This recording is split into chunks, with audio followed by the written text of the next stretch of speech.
Hello, Hello, I'm Katy Derbyshire.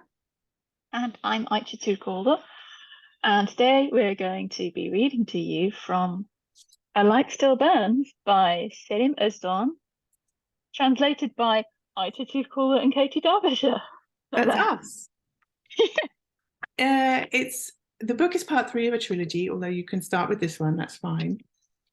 It's published on the 17th of April by B&Q Books, and it's the story of Gül, who spends her life moving between Turkey and Germany for work and family and various reasons. And this book just focuses on the last third of her life. So we're just going to read two sections.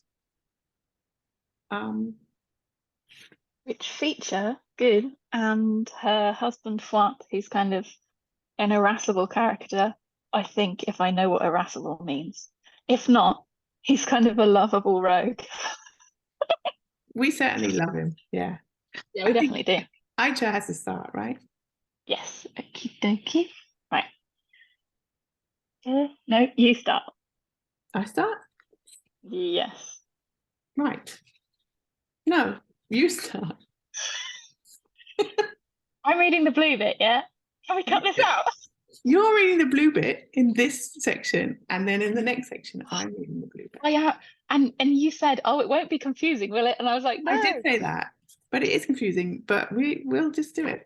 So Ayça, you can go ahead and start. I'm going to read the blue bit. Here we go. Project Blue bit. Right. The TV is on most of the time since Fuat got the satellite dish. It beggars belief, Fuat said when he was installing it. Look at what's going on up there in space. You turn the dish a centimetre too far to the left, and suddenly they're all speaking Arabic. A centimetre to the right, and it's all in Russian. May these Germans, Japanese, and Americans never have to suffer. They're not changing the world, they're changing outer space. TV, telephones, satellite dishes, planes. The world gets smaller and richer every day.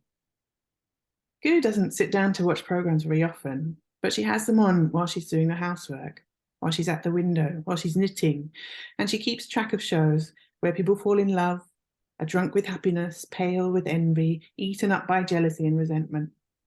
She sees fears, cares, hardships, quarrels, fights. She sees what has always fascinated people, someone getting into difficulties and then finding their way back out, or finding happiness and losing it again.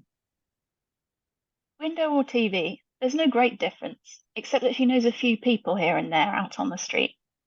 She thinks back to the times when Nachbarn in Europa was the only Turkish program on TV, at 20 minutes every Saturday. Now she has 8 Turkish channels to choose from, and she doesn't even know what's on German TV these days. They used to watch German programs and learn German, whether they wanted to or not. Then came video recorders, and anyone who had quenched their thirst for new things with American movies started quenching their thirst for home with Turkish films. And now TV has slaked all that thirst, has become a window for looking into the lives of strangers. People's heads are empty, Yilmaz says. Take a look around you. Is there a single Turkish video shop left? No, because we've all got satellite TV. Like a soap opera is the same as a film. Like you can compare those models reeling their lines with proper actors. All anyone wants is a moving image. They're addicted to distraction from their own emptiness. Look, the Germans are more cultured than us. There's a video shop on every corner. They don't just watch TV. I have to watch Turkish films dubbed into German because our heads are all empty.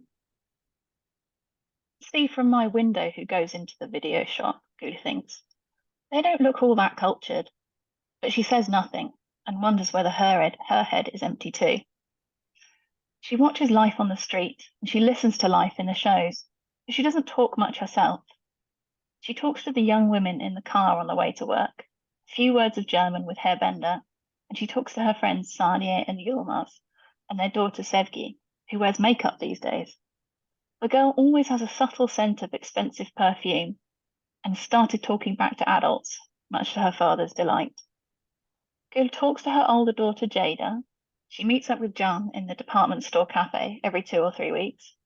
She talks to her younger daughter Ceren on the phone. It seems like a lot to her when she counts it all up, but it's not much. Back on Factory Lane, Gu knew all her neighbours. All she had to do was leave the house if she wanted to chat. Now she has more free time but less contact with people. Perhaps it's because I'm getting old, she thinks. I can't make friends as quickly. These days I know people's flaws and lies, their dreams, hopes and disappointments, almost as well as I know my own hands and feet, and I'm not curious anymore. I've seen the same things again and again over the years. They haven't changed, but my eye for them is sharper now. Sometimes she talks to Sanya about the shows they watch, and Gul wonders whether it has to do with more than just their feelings of emptiness. They're only made-up characters, but the two women think about them a lot. Sonai shouldn't have kept her cleaning job a secret. Yes, but she only wanted to help her nephew get his operation. But her husband would never have let her do it. Too right, a primary teacher's wife going cleaning, with his permission, what would people think? But that's the reality over there. He just doesn't earn enough. Everyone knows that. And then when a wife takes a cleaning job, they start bad-mouthing her. She shouldn't have let herself get caught, Gul says. She's amazed to hear words like that coming from her own mouth. She's amazed that she means it too. She shouldn't have let herself get caught. Her husband would never have found out how the money for the operation was raised. She shouldn't have got caught. That's not emptiness. The show brings something out from inside of Gu. We're going to skip a decade or so, at least, I think. But this time I'm starting. The blue bit. The blue bit. When he comes home the next day, Fuat's face is a picture of pride and joy. He looked like this when he bought his first big Nordmender TV, when he was the first person to own a video recorder on their street, when the satellite dish was installed. He looked like this when he came home with his first used Mercedes. He looked like this the first time he brought home that expensive diet powder with him, the one he still drinks twice a week. But today, Fuat says nothing, and Gu doesn't ask questions, though she knows she'd be doing him a favour. Call this number here, Fuat eventually says. Whose number is it? Just call the number. You call it. Oh, woman, just dial the number, will you? You can't always know everything in advance. This is a surprise.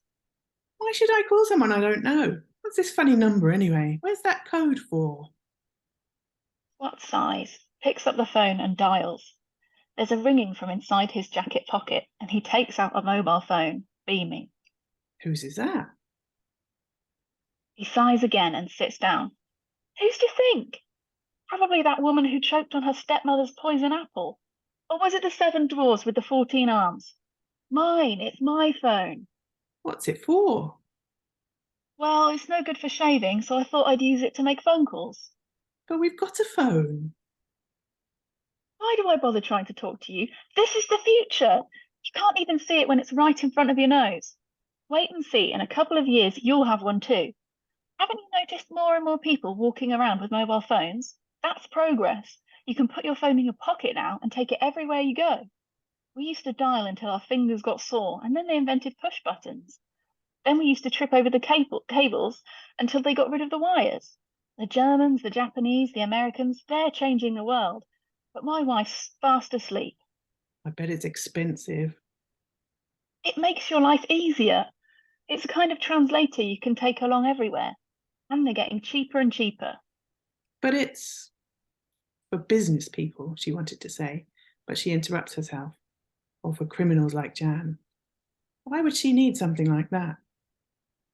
Nice that you've got something new, she says. She smiles. It's easiest to understand him when he's indulging his simple pleasures. But that won't stop her asking Jada how much these mobile phones cost. That's it. Thank you. Thank you.